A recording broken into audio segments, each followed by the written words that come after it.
This is Post-COVID-19 Symptoms, the 100 Most Common by Gary Ordog, MD. This video will start with the most common 15, and subsequent videos will have the 30, the 50, and the 100 most common symptoms. This study was first published on ResearchGate in 2020 and in Academia by Gary Ordog, MD. It is available on those two websites to view the whole article, as this is just basically an abstract of that article.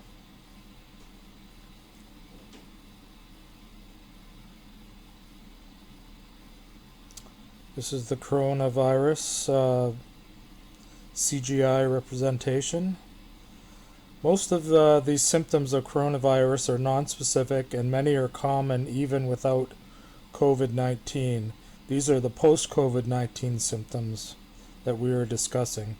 Some of them, though, are of more concern and should be presented to a physician urgently, such as chest pain, shortness of breath, low oxygen level, syncope, vertigo, severe headaches, infection, as they can indicate a more serious problem. Number one is fatigue, the number one most common symptom. Fatigue lingering after the coronavirus, and according to the study conducted by the World Health Organization, the average recovery time for mild coronavirus cases is around 2 weeks, but 3 to 6 weeks for more severe and obviously critical cases. Lingering fatigue may be a sign that your body is still fighting the virus. Muscle aches are the second most common symptom reported in this study. And it's not necessarily the virus that causes the aches, but your body's immune reaction to the virus invasion. Again, a nonspecific symptom, that is muscle aches and pains, that occurs commonly with all types of infections. These are also called myalgias.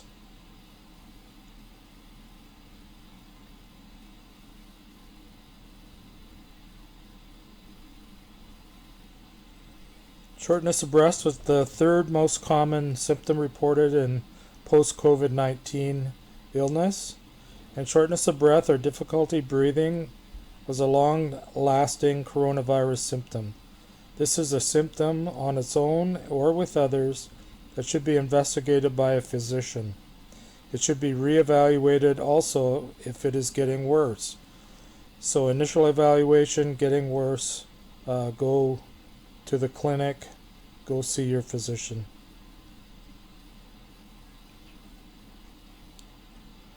Lack of concentration was the number 4 most common symptom.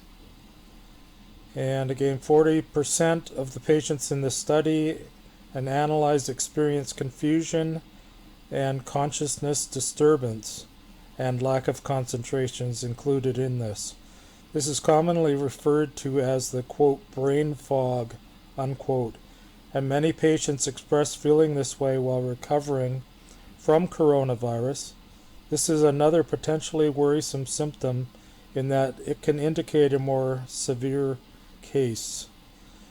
Fifth most common symptom is inability to exercise. After recovering from COVID-19, some patients find it hard to exercise or to be active, even if they were physically fit before contracting the virus. Again, this may be due to some of the other symptoms we will discuss, including shortness of breath, fatigue, lack of energy, etc., that are common with and following the coronavirus infection. Sixth most common was headaches. Headache is a long-lasting symptom after coronavirus COVID-19. This may be due to dehydration, congestion, or other symptoms of coronavirus such as fever, but it also can be a serious symptom indicative of more extensive or other diseases being present. For example, encephalitis is a common manifestation after coronavirus with severe headache. Insomnia was number 7 in the order of symptoms. And the lack of sleep may be due to anxiety or worry about the virus, or may be attributed to other lingering symptoms such as muscle pain, myalgias, aches and pains, shortness of breath, and cough can prevent people from sleeping as well. So this is a non-specific symptom, could be due to a lot of similar problems. The 8th most common was anxiety. This symptom again may be non-specific, but there are cases where it is more serious, indicating that the virus has affected the brain, such as in encephalopathy, especially if a neurological symptom is associated with anosmia, which is the lack of sense of smell. One should consider possible encephalitis from the virus.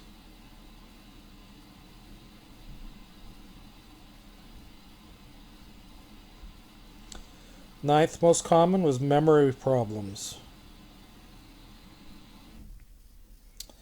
Since the virus affects the nervous system, memory problems may be a lingering side effect for some patients, especially those who have suffered severe cases. It can also be a nonspecific symptom from being ill, but should improve with time in those cases. So if the symptom continues for a prolonged period of time, please see your physician or clinic and get an evaluation for this symptom. The 10th most common symptom of post-COVID-19 is dizziness. Dizziness may be due to decreased oxygen levels, dehydration, fevers, or headaches, also caused by the virus. This is more serious and should be evaluated by the physician. The symptom not only indicates the severity of the illness, but is also dangerous in that patients can then fall, or they're prone to falls and prone to injuries as well. So again, see your physician, go to your clinic, and get evaluated. The 11th most common symptom was chest pain or chest pressure.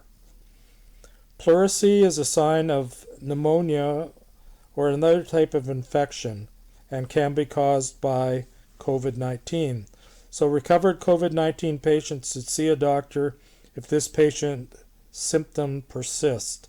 Obviously, this should be evaluated immediately by a physician for new onset chest pain. Many of the patients with this symptom have been shown on CT scans of the chest to actually have infiltrates, pneumonitis, which could lead to fibrosis. Next most common symptom, number 12, is cough. The cough associated with COVID-19 may take a long time to go away because your body is attempting to get rid of lingering mucus and phlegm. Also, many of the patients with this symptom had infiltrates on CAT scan of the chest, indicating a potentially more serious condition than just a cough would suggest. So again, lingering cough may be a sign to see your physician for a reevaluation. Number 13, most common symptom was joint pain, arthralgias and myalgias. The immune response may still be heightened in those recovering patients, causing this joint pain to last. This is also associated with the other symptoms of myalgia, aches and pains, and if progressive can lead to more disability. So it should be seen by a physician if it is lingering or increasing in severity, or especially associated with swelling, redness of the joint. Heart palpitations are number 15 most common symptom of post-COVID-19. Ongoing heart issues such as palpitations may be long-lasting for COVID-19 patients regardless of their illness severity. Therefore, this is a symptom that must be evaluated by the physician as it portends possibly more serious consequences. So a visit to your local emergency department, your local clinic, or private physician is recommended for this symptom. Symptom number 15, most frequent, is diarrhea. Diarrhea lasted an average of 14 days for COVID-19 patients in this study. This may also be a big factor in the spread of the disease due to contact in restrooms and with improper disinfection. The virus is found in the stool and in other body fluids. And again, the stool was a common source of infection with contact. The next most common symptom is sore throat, which is number 16 on our list of 100. There are many other causes of sore throat, some of which need treatment, which means that the best way to have it treated is to get it examined by a physician. Consider streptococcal pharyngitis, mononucleosis, thrush, etc., which many of these modalities do have treatment. And all can cause a sore throat as well as other symptoms. Number 17 is night sweats. Night sweats are another non-specific symptom, but again can indicate another serious disease such as hypoglycemia, tuberculosis, cardiac ischemia, congestive heart failure, etc.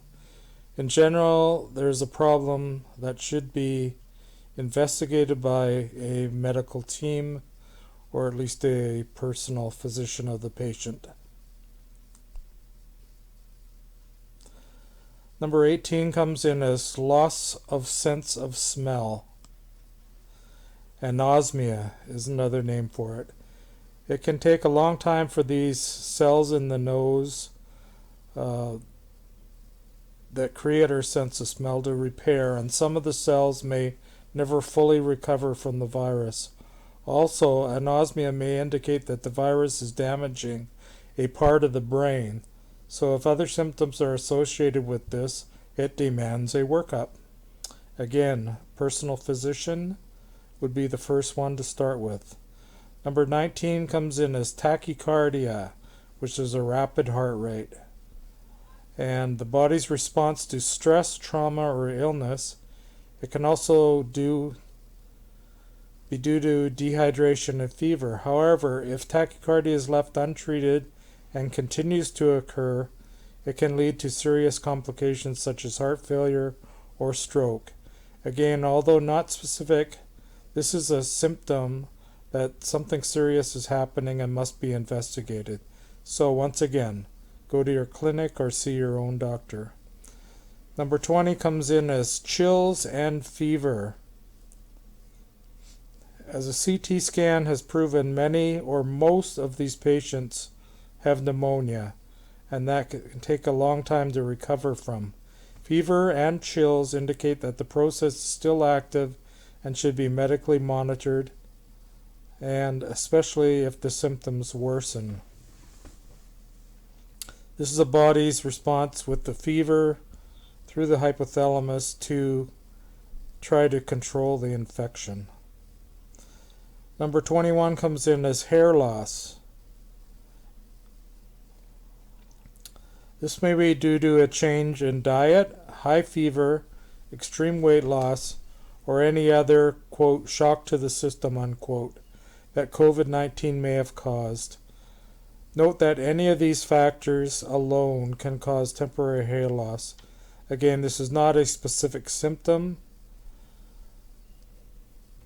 and could be due to one or all or several of the above noted causes. The next one, number 22, comes in as blurred vision. Blurry vision may be a sign of nerve damage and also may occur when other COVID-19 symptoms are going strong, such as fever or headache, can cause blurred vision. Blurred vision may also be a symptom of endophthalmitis, which is an infection of the tissue or fluids inside the eye. If this is the case, quick treatment is required to prevent blindness. Again, medical treatment is required. Number 23 comes in as congested runny nose.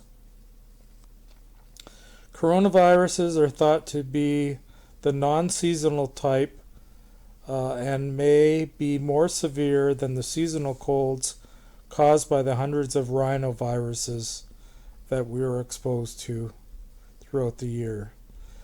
This is not a deadly symptom in itself, but could be a prodrome for something more serious to come in the case of SARS-CoV-2.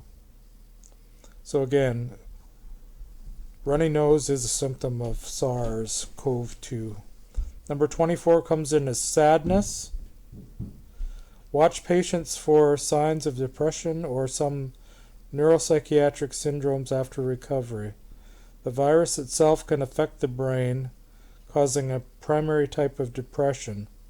Also serious and debilitating illnesses, especially those that require intensive care unit treatment and respirators, lead to depression commonly because of their devastating effects on the person's health and well-being. Number 25 comes in as neuropathy of the hands and feet. Nerve fibers may be more sensitive when a patient is infected with this virus, causing this numbing of the hands and feet. It can be devastating and debilitating to the patient. This is definitely deserving of a medical consultation, as this can, again, be severe cause for disability, especially if it's worsening and not improving. See your doctor. Number 26 comes in as heartburn and reflux. That is gastrointestinal reflux or acute gastroesophageal reflux. Avoiding alcohol, spicy foods, and large meals may help curb these long-lasting symptoms. If the symptoms persist, consultation is required.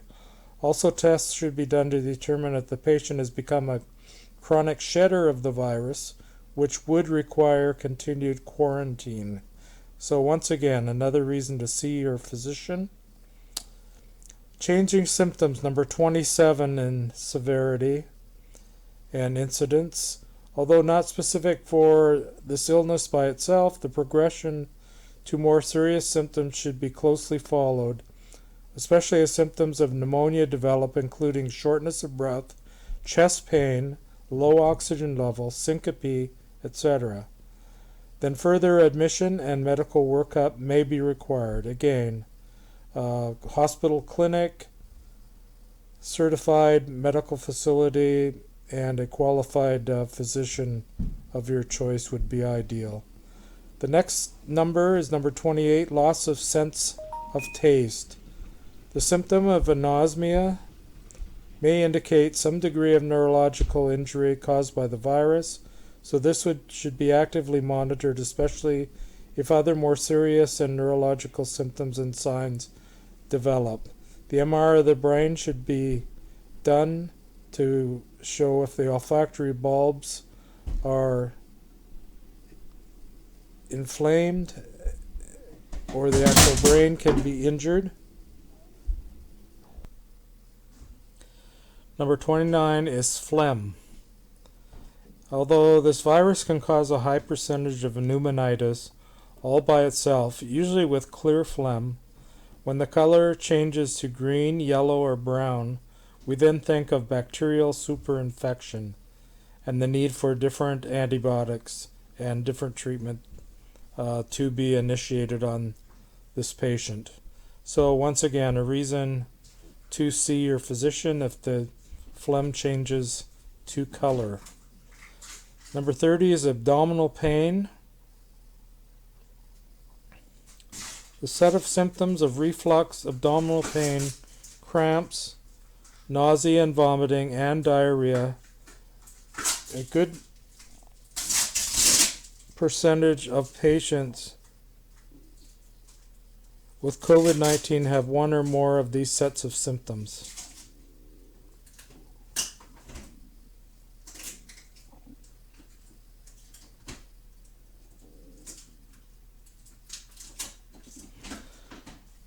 Thank you for your support.